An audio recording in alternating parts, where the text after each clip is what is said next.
Hello everyone, and welcome to our fourth unit for the year, Drama. And in today's video, we're going to look specifically at the world of William Shakespeare, because as I introduced in our last video, we're going to be focusing on one of Shakespeare's famous tragedy plays, Julius Caesar. But in order to better understand the way in which he wrote, it's really significant that we understand the audience that he was writing to and the era in which he was writing, because both of these things are greatly going to shape how he chooses to write, but also how we as an audience should interact with the play. So to begin, the first thing we're going to discuss in our unit on drama is specifically Shakespearean drama. And so Shakespeare's famous for the following quote, "All the world's a stage, and all the men and women merely players." And I just wanted to throw this up here because this is going to characterize how William Shakespeare writes. He is excellent at engaging in human nature and the human psyche and using those emotions and thoughts and vices and virtues that exist within all of us to some degree, and twisting them in a way that is both entertaining but eye-opening in how we perceive the world around us. And to give a better idea about the depth of Shakespeare and why we still read him today, one of the things we need to understand is that Shakespeare, yes, he wrote hundreds of years ago, but his influence on art and literature and culture still very much exists today. In fact, we could say even though he's long gone, Shakespeare is everywhere. And the first place that we see that is in our popular sayings in English. And we've talked about this before in class, how we use idioms or phrases that we don't mean them literally. We take them on a figurative level to understand them. For example, it's raining cats and dogs. That's an idiom where I don't literally mean that house pets are raining from the sky. I'm trying to tell you the ferocity of the storm, right? It's very heavy rain. And a lot of the popular idioms that we use today have their root in Shakespeare. So, for example, the green-eyed monster, the second one on our slide, talks about jealousy. So we say someone has been overcome with envy and jealous feelings, that they've become this green-eyed monster. Green, back in Shakespeare's time, being one of those colors that represented envy and jealousy.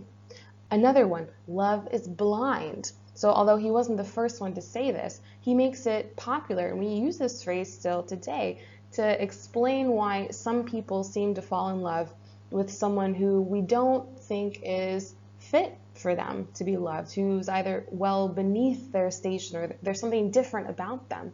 And we say that because love is in the eye of the beholder, right? Another phrase that it's one of those feelings that we can't often explain. Another way in which we see Shakespeare in modern culture is through films and through music. So a lot of the popular movies that we watch, books that we read, and music that we listen to take their inspiration from Shakespeare. So, for example, The Lion King. This is a hugely popular film, one that I watched when I was a little kid. And this is taken almost verbatim from William Shakespeare's tragedy, Hamlet. The only thing really that's different about it, one, is the words that they're saying, right? More modern language, but then also the use of animals instead. You have other examples too, like Warm Bodies. This was a popular film a while back, and it's an exact replica of Romeo and Juliet. So these two star-crossed lovers, except now instead of them being from two different families, one is alive and the other happens to be a zombie. So you get the idea that we take Shakespeare's work because he was so brilliant at diving into the mentality of what it's like to be human and what are some of the things that we struggle with. You also see it too in music. So a big example of this, for those who are familiar with him, is the rapper Tupac. And he's famous for saying that a lot of his writing, in fact, was influenced by the famous works of Shakespeare. So it's not something that we should think of as old or archaic, things that we can't engage with anymore. Shakespeare is brilliant, and this is part of the reason why he's persisted for the centuries following his depth, his ability to really dive in deep to understanding what it's like to be human, and hence why as we begin to read his tragedy, Julius Caesar, we're going to be able to relate, even though he's going to be talking about a time far distant from our own, because he still engages with us in terms of human emotion and experience. So the next thing I want to get into is diving into Shakespeare's world.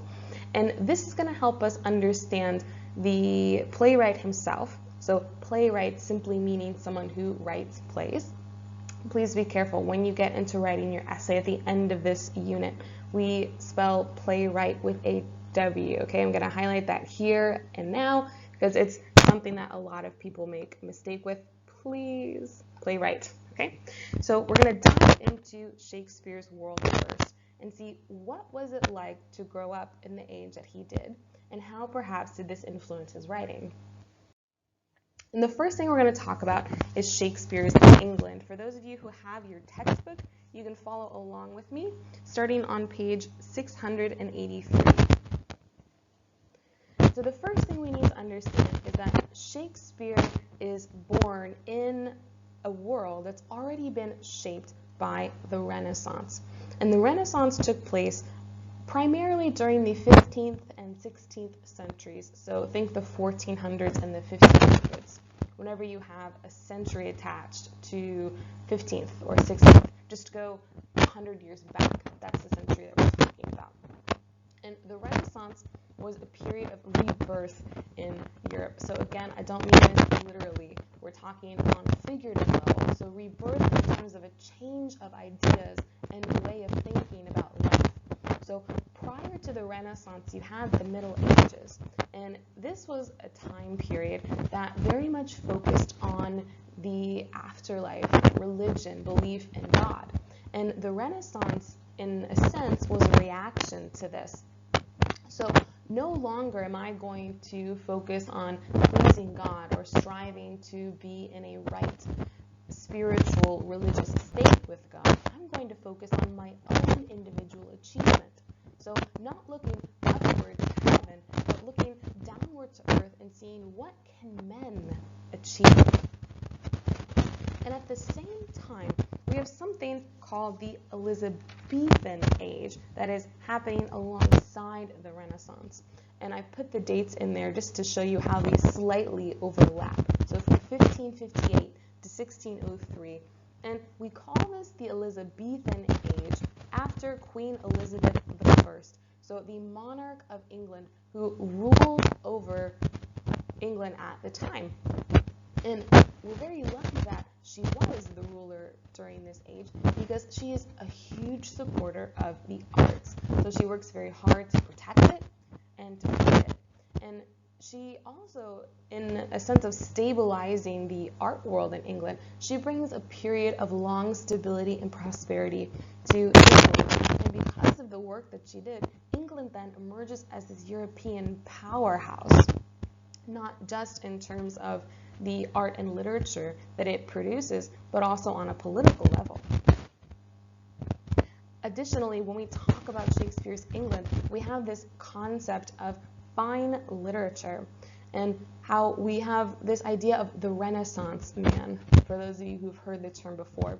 It's simply just someone who should be able to excel in all things. So it's not enough just to be very intelligent or just to be very good with money, to be very good with politics. It's also very, very important that you be someone who's able to write well. You can recite poetry. You can speak several languages. You dabble in painting and the like. So a Renaissance man being someone who is able to do it all. And then also in this time period, and I want everyone to focus on this phrase because I'm going to use it more, we have what's called verse drama. And that's specifically plays that are created where the dialogue or the speech consists mostly or entirely of poetry. So I told you at the end of our last unit, please do not forget poetry and leave it behind because we're bringing it with us. So as we read Shakespeare's work, we're going to notice that there is a rhythmic beat to the words that are said. And also at times there's rhyme, because remember, he's writing specifically with poetry, with verse. The next thing we come to then is Shakespeare's theater. And I've given you a diagram on the left, and you'll also find it in your textbook on page 684. And when we talk about Shakespeare's theater, we're not just talking about the Globe Theater, so the theater where they would have actually performed these plays. We're also talking about who funded these theaters and who acted in them. So the first phrase that I want to make sure everyone is familiar with is Lord Chamberlain's Men. And this was the title given to the company that Shakespeare wrote for. And when I say company, I don't mean, for example, a modern day company you would think of, like a company who sells goods. I mean a company in terms of a group of actors and writers who not only wrote plays but performed them for the public. And we call these men Lord Chamberlain's Men because they're sponsored by Queen Elizabeth's Lord Chamberlain and later his son. So they take their title from the title given to these men who were within Elizabeth I's court. So we do see on a literal level how she funded and supported the arts. Turning our attention then to the Globe Theater, which is the title of the theater that you see on your left. This was the home where Lord Chamberlain's Men would perform. Later it becomes renowned as the King's Men when Queen Elizabeth I's successor, James I, becomes king, and he also continues to be a great supporter of the arts. So this was a real-life place that existed, and it was an open-air court along the River Thames in England and could seat around 3,000 theater goers, which for us might not seem like a huge deal, but that was huge during the time of Shakespeare. Additionally, you'll see, taking a closer look, that not only is it open air, you also have different areas where people would sit. So you have, for example, the gallery up top in one of these balcony areas, and this would be where the wealthier would sit. So if you had money, if you came from nobility or from one of the middle or upper class families, this is where you would sit. However, for the rest of the population, those who were poor, you would sit in what was known as the pit, so towards the main area of the stage. Just a point for irony. Nowadays, we have this switched opposite, right? If you want to go to a concert and you want to be right up close in front of the action, you would pay more, versus those who pay less now sit in the gallery. And so when we talk about these events, we're talking about them in terms of how they're able to captivate an audience.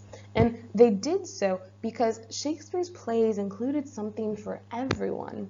So it wasn't just something that the upper class would go to and enjoy. Shakespeare was very well known for throwing in these sly and oftentimes dirty jokes into his plays because he wants to engage everyone in the crowd.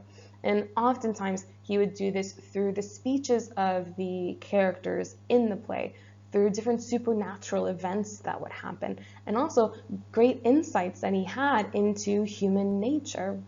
And fun fact, these wouldn't have been events like we see today when people go to see drama. They get dressed up very nice, they go and they behave properly. You would have people back in Shakespeare's time, specifically in the pit, so these people who paid for poorer seating, and they would shout back at the characters. They would engage with the play as it was happening. So these were known as very rowdy events in Elizabethan times. And then the last thing I want to talk about for today is the legacy of Shakespeare. You'll see on the left that I've included a bunch of other phrases that we owe to Shakespeare and ones that we often use today. So for example, fight fire with fire, this idea of tackling adversity by amping it up a notch. And I do this to really help ingratiate us to the idea that Shakespeare's legacy does not exist hundreds of years ago. It exists for us today.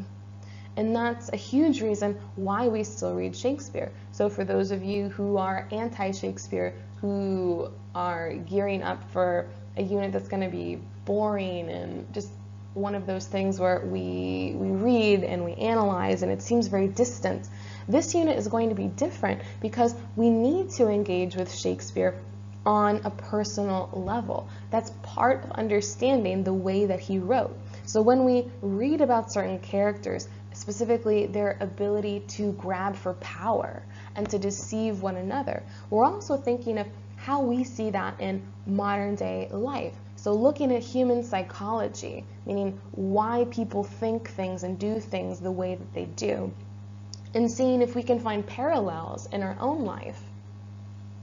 So really, when we get into Shakespeare's characters and really trying to understand what's happening with them, not just on a literal level, but on a psychological level as well, we really need to read and engage with these characters like we would with other people around us.